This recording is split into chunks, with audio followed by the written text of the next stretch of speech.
Hi everyone, my name is Sarah Mari.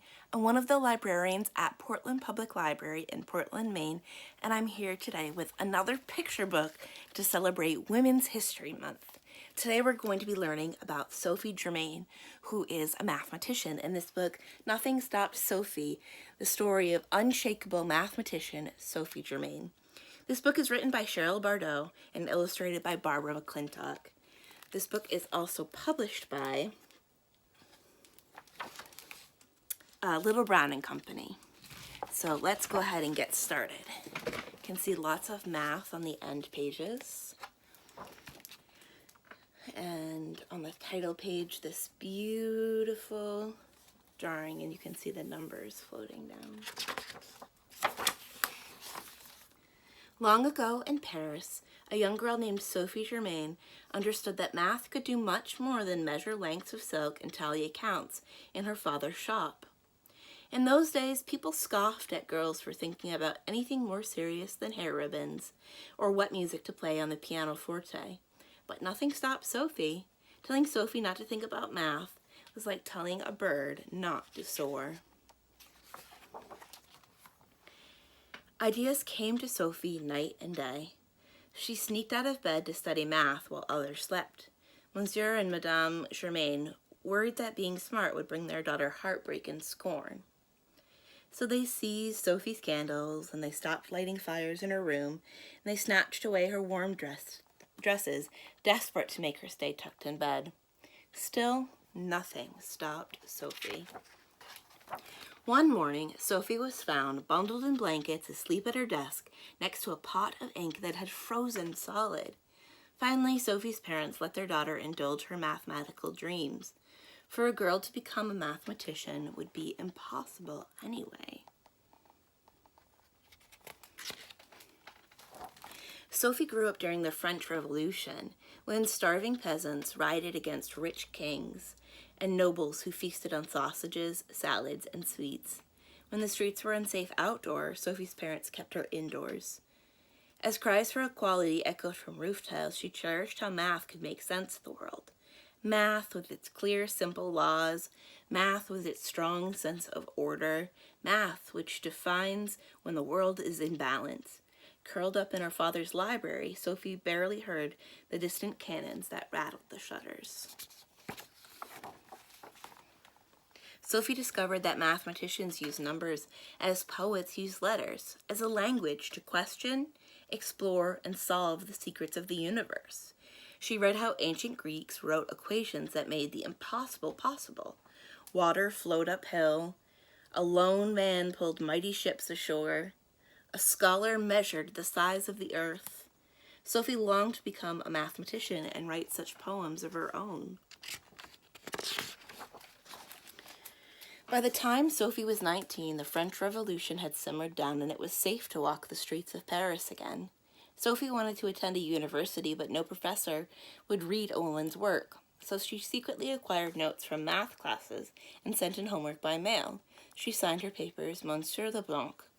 Then one day, a knock came to her door. Professor Joseph Louis Lagrange had come to meet the mysterious student who sent extraordinary homework without coming to class.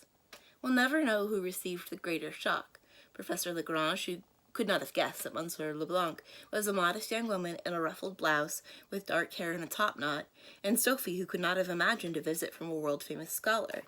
Was her dream about to take flight?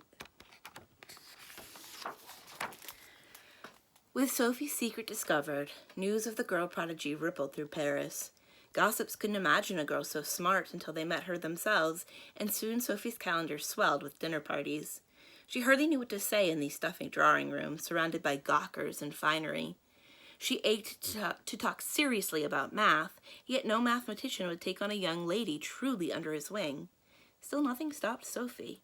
She kept up her studies. She seized every chance to chat with scholars at luncheons and in salons. And under her pen name, she wrote to one of the most brilliant mathematicians ever. Carl Friedrich Gauss even wrote back, but his letters stopped coming after he discovered that Mr. Leblanc was a woman. At age 32, Sophie witnessed an experiment that revealed the hidden laws of math in our everyday world. She saw a scientist sprinkle sand onto a glass plate.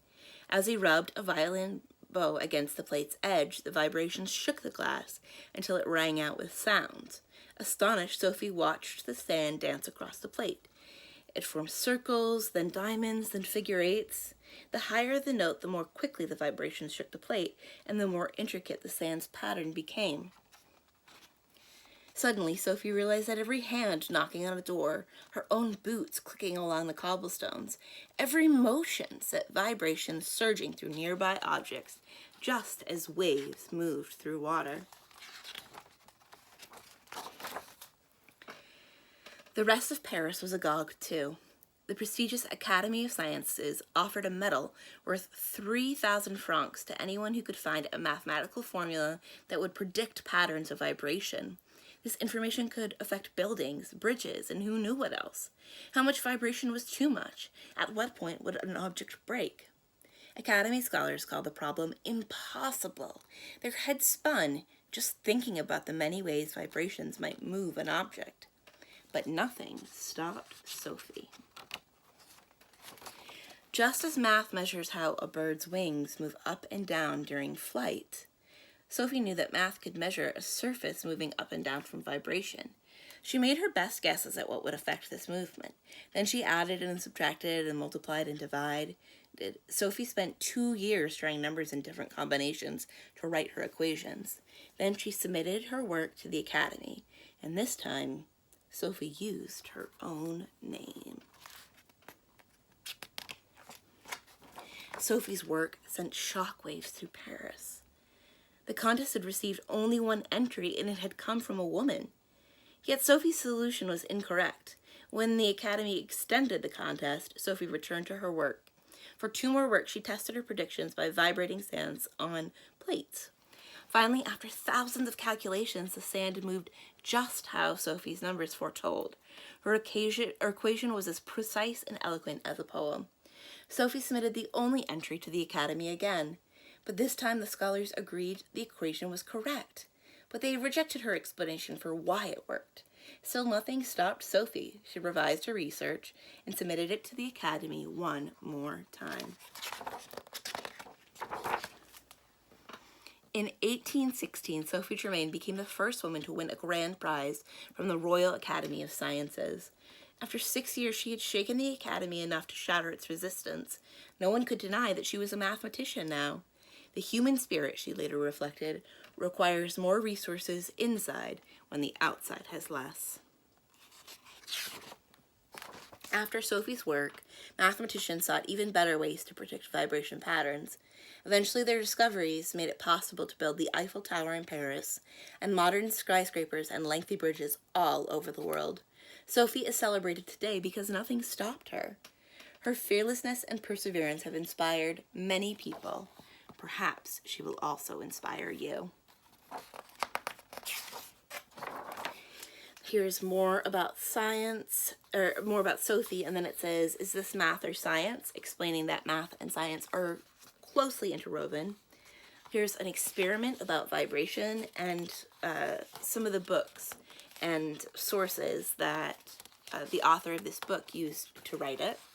There's a note from the author and the illustrator and a little more information about the book. Here are the end pages again.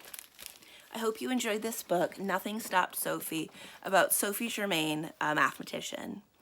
And I hope you'll join us again soon for more picture book biographies to celebrate Women's History Month.